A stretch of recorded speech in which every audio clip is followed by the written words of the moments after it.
Welcome to my channel classes by Sunita ma'am. सभी बच्चों का हिंदी की क्लास में स्वागत है। बच्चों, आज इस वीडियो में हम समझेंगे राजमुकुट नाटक के तृतीय अंक का सारांश। बच्चों, पिछली वीडियो में हमने राजमुकुट का प्रथम अंक, द्वितीय अंक और तृतीय अंक आज पढ़ेंगे। 2 अंक हमने पहले ही पढ़ लिए हैं और महाराणा प्रताप का चरित्र चित्रण, अकबर का चरित्र चित्रण और शक्ति सिंह का चरित्र चित्रण पहले ही हम पढ़ चुके हैं।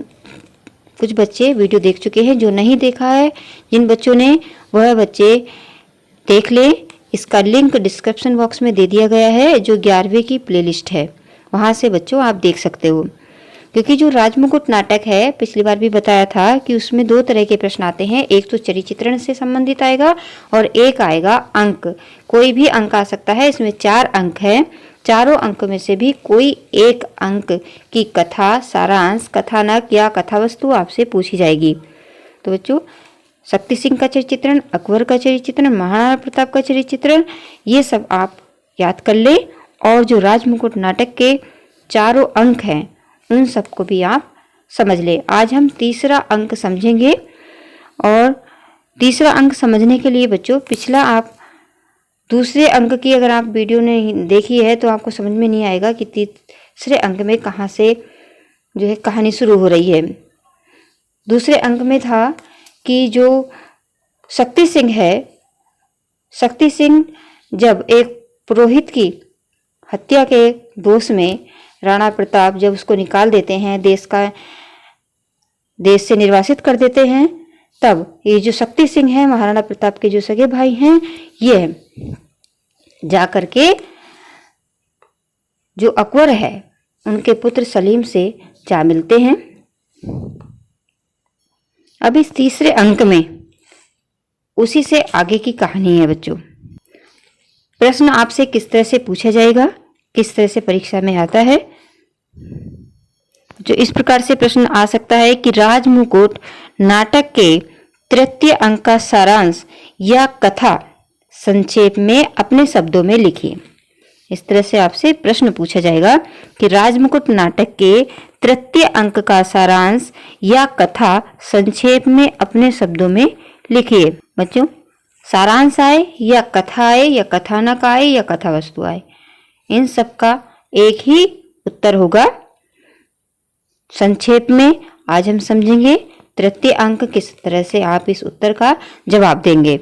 अब समझते हैं बच्चों तृतीय अंक का कथानक। कथानक भी वही होता है, कथा वस्तु भी वही होती है और सारांश भी और कथा भी। इस प्रकार से बच्चों आप लिखेंगे कि महाराणा प्रताप को बराबर देश की चिंता लगी रहती है। महाराणा प्रताप जब से राजा बने हैं तब से अपने राज्य की चिंता में लगे रहते हैं। इसी बीच अकबर के दूत मान सिंह महाराणा प्रताप से मिलने के लिए आते हैं। यहीं से इस कथा का प्रारंभ होता है कि महाराणा प्रताप बराबर देश की स्वतंत्रता की चिंता लगी रहती है। और इसी बीच जो अकबर के जो दूत हैं मान सिंह वही हैं बच्चों जिनकी बुआ जोधा का विवाह अकबर से हुआ था। ये वही मान सिंह हैं और ये मान सिंह महाराणा प्रताप से मिलने के लिए आते हैं।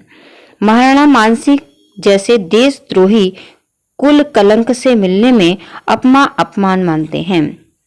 महाराणा प्रताप पहले से ही इनसे नाराज थे, क्योंकि इनकी जो बुआ हैं जोधा, इनका विवाह अकबर से हुआ था। तो ये महाराणा प्रताप इस बात को बिल्कुल भी पसंद नहीं करते थे और ये कहते थे कि ये देशद्रोही हैं।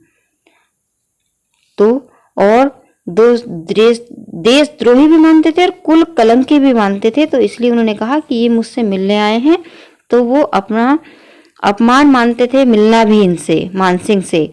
तो जब ये इनसे मिलने आते हैं तो जैसे कि घर का मुखिया होता है, जब किसी मेहमान से मिलता है तो अच्छा लगता है, लेकिन अगर वो आदर सम्मान नहीं देता है तो खुद नहीं मिलता बल्कि किसी को भी भेज देता है। इसी तरह से क्योंकि मान सिंह से मिलना ये बिल्कुल भी पसंद नहीं करते थे, तो इन्होंने खुद जा करके मान सिंह से नहीं मिले, मान सिंह का स्वागत नहीं किया, बल्कि उन्होंने अपने पुत्र, इनके पुत्र का नाम है अमर सिंह को मान सिंह का उचित आतिथ्य सत्कार करने का आदेश देते हैं।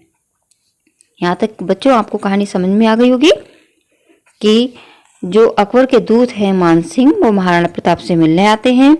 मान सिंह को महाराणा प्रताप बिल्कुल भी पसंद नहीं करते हैं। वो देशद्रोही, कुल कलंकी मानते हैं इनको, और इनसे मिलना अपमान समझते हैं। तो इनका आदर सत्कार करने के लिए अपने पुत्र मान सिंह को,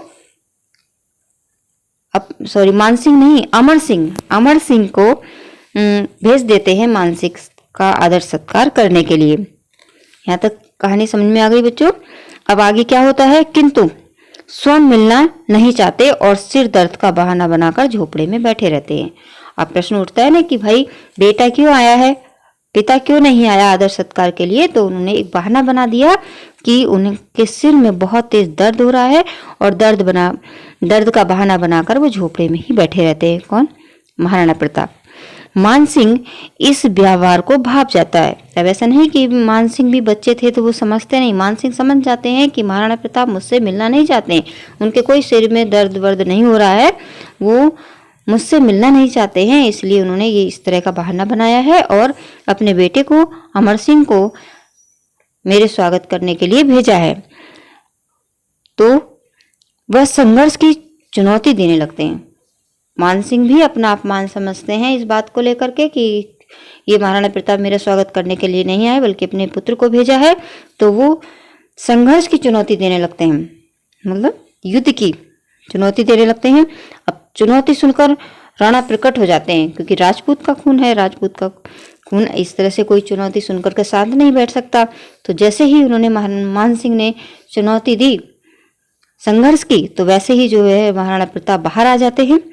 प्रकट होने का मतलब है कि जो अंदर बैठे हुए थे वो बाहर आ जाते हैं और मान सिंह को ललकारते हुए उसकी चुनौती स्वीकार कर लेते हैं। उसने कहा कि हमें आपकी चुनौती स्वीकार है। वो कहते हैं कि जाइए राजा जी, जाइए, मैं आज से ही आपकी प्रतीक्षा करूंगा कि आप लौट जाइए। मुझे पता है कि आप युद्ध करने के लिए जरूर आएंगे, तो जो युद्ध करने के लिए आप आएंगे मैं उस युद्ध की आपका इंतजार करूंगा, आपकी प्रतीक्षा करूंगा। आशा है आप अब मेवाड़ में उफान लेकर आएंगे। उन्होंने कहा कि अब मुझे विश्वास हो गया है कि आप जब भी द्वारा से लौटेंगे तो मेवाड़ में एक तूफान लेकर ही आएंगे। अब आगे क्या होता है, युद्ध की तैयारी मेवाड़ के घर घर में होने लगती हैं। छत्राणियां अपने पतियों को देश पर जूझने के लिए प्रेरणा प्रदान करती हैं। पहले जो छत्राणियां हुआ करती थी वो अपने पति को युद्ध के लिए रोकती नहीं थी, बल्कि खुद सजा करके उनका तिलक लगा करके खुद युद्ध के लिए भेजती थी। तो इस समय भी यही हो रहा है, युद्ध की तैयारियां मेवाड़ के घर घर में होने लगी हैं और छत्राणियां अपने पतियों को देश पर जूझने के लिए प्रेरणा प्रदान करती हैं। अगर मतलब उन जो पत्नियां होती थी इतनी साहसी होती थी कि वो रोती नहीं थी कि मेरे पति जो है युद्ध में जा रहे हैं, हो सकता है वो लौट करके ना आए, लेकिन वो इतनी मतलब साहसी होती थी, इतनी हिम्मती होती थी कि वो खुद अपने पति के अंदर प्रेरणा प्रदान करती थी युद्ध की। तो यहाँ तक बच्चों आपको कहानी समझ में आ गई होगी। बच्चों समझ में आती रहे तो कमेंट में अगर आपको कुछ पूछना है तो आप पूछ सकते हैं।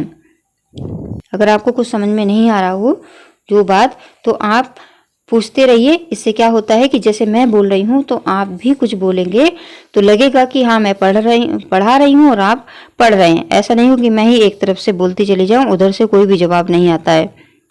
बच्चों ये जो तृतीय अंक है ये बहुत ही महत्वपूर्ण है, क्योंकि इसमें एक देशभक्ति क्या होती है, देशभक्ति के लिए त्याग कैसे किया जाता है, इसी तृतीय अंक में बताया गया है।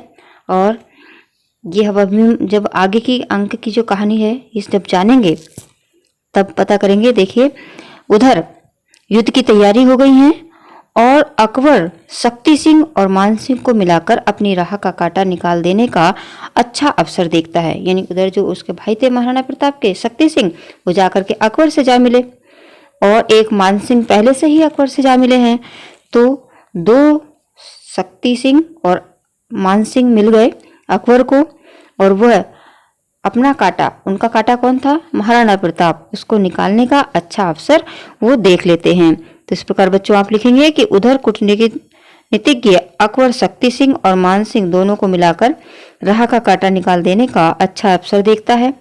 वह दोनों को मिलाकर अपने बेटे सलीम के सेनापतित्व में मेवाड़ पर आक्रमण करने का आदेश देता है। यानी जो अकबर होता है, जो उसका बेटा है सलीम, उसको सेनापति बनाता है और मेवाड़ पर आक्रमण करने का आदेश दे देता है। बच्चों सभी ने सुना होगा हल्दी घाटी का युद्ध, जो अकबर और महाराणा प्रताप के बीच हुआ था। अब इस युद्ध में क्या घटना होती है, ये महत्वपूर्ण है इस अंक में। देखिए हल्दी घाटी युद्ध जो है भूमि बन गई है। हल्दी घाटी का युद्ध सभी ने सुना होगा। हल्दी घाटी में युद्ध हो रहा है, घमासान युद्ध होता है। महाराणा प्रताप मानसिंह को ढूंढते ढूंढते शत्रुओं के सैनिकों के बीच घिर जाते हैं। सबसे ज्यादा गुस्सा महाराणा प्रताप को मानसिंह पे था, तो वो जब युद्ध हो रहा है तो उनका उद्देश्य था कि आज मैं मानसिंह को मार ही दूंगा। तो वो मानसिंह को ढूंढते ढूंढते सैनिकों के बीच में घिर जाते हैं। अब जब ये देखता है चंदावत कि जो महाराणा प्रताप हैं वो सैनिकों से घिर गए हैं। यहाँ पर देखिए चंदावत किस तरह से अपनी देशभक्ति का परिचय देते हैं। रक्षा के लिए चंदावत कृष्ण वहां पहुंच जाते हैं और राणा का जो राज मुकुट है वो अपने सिर पर रख लेते हैं। यहाँ पर देखिए बच्चों बहुत ध्यान देने की जरूरत है कि चंदावत क्या करते हैं। जैसे ही उन्होंने देखा कि महाराणा प्रताप जो है चारों तरफ सैनिकों से घिर गए हैं, तो जो राजा की पहचान होती है वो इतनी सारी भीड़ में उसके मुकुट से होती है। तो चंदावत क्या करते हैं, जो महाराणा प्रताप का जो मुकुट होता है वो उतार करके अपने सिर पर रख लेते हैं, क्योंकि राज मुकुट से ही पहचान होती है कि कौन राजा है और कौन आम सैनिक है। तो जैसे ही चंदावत ने अपने सिर पर राज मुकुट उतारा महाराणा प्रताप का और अपने सिर पर रख लिया और आग्रह पूर्वक राणा को सुरक्षित चेतक के साथ बाहर भेज देते हैं। अब ये देखिए कितनी देशभक्ति दिखाई है चंदावत ने कि उनका राज मुकुट उतार करके अपने सिर पर रखा और जो उनका घोड़ा है चेतक उस पर बिठा करके सुरक्षित महाराणा प्रताप को बाहर भेज दिया। अब आगे क्या होता है, राणा के भ्रम में चंदावत कृष्ण का वध हो जाता है। जो सैनिक समझते हैं कि राजमुकुट से पहचान कर लेते हैं उनकी कि ये ही राजा है और उसको वो मार देते हैं और इस समय चंदावत जो है शहीद हो जाते हैं। और यहाँ पर पता चलता है कि चंदावत में किस तरह से राजभक्ति देशभक्ति भरी हुई थी कि राणा प्रताप के प्राणों को बचाया और अपने प्राणों को उन्होंने गवा दिया और देश के लिए शहीद हो गए। इधर जो उनका सगा भाई है महाराणा प्रताप का, वो देख रहा है, ये सब देख रहा है कि देखिए जो दूसरा व्यक्ति है वो किस तरह से जो है मेरे भाई को बचा रहा है और एक मैं हूँ जो उनका सगा भाई होने पर दुश्मनों से आकर के मिला हुआ हूँ। तो यहाँ पर देखिए जो शक्ति सिंह है उसकी जो आत्मा होती है वो अंदर से कचोटती है। यहाँ पर ये देखिए शक्ति सिंह जब चंद्रावत के इस त्याग को देखते हैं तो उनकी आंखें खुल जाती है और वे देखते हैं कि राणा प्रताप छत विक्षत अवस्था में चेतक के साथ दूर चले जा रहे हैं। दो मुगल सैनिक उनका पीछा कर रहे हैं। शक्ति सिंह उन्हें रोकते हैं। अब उनके मन में अपने भाई के प्रति प्रेम जागृत हो जाता है और जब उन्होंने देखा कि एक दूसरे व्यक्ति ने मेरे भाई की जान बचाई और खुद अपने प्राण गंवा दिए, उनका मुकुट उतार करके अपने सिर पर रख लिया और मैं उनका सगा भाई होने पर भी दुश्मनों से मिला हुआ हूँ, तब उन्हें ध्यान आता है। तब वो देखते हैं कि उनका भाई जो है छत विक्षत अवस्था में, बहुत ही मतलब घायल अवस्था में चेतक पर बैठ करके दूर जा रहे हैं और उनके पीछे दो मुगल सैनिक आ रहे हैं उनको मारने के लिए। तब शक्ति सिंह उन मुगल सैनिक को रोकता है। चेतक मर जाता है। राणा खिन्न मन बैठे हैं, मतलब खिन्न का अर्थ होता है दुखी मन से बैठे हुए हैं।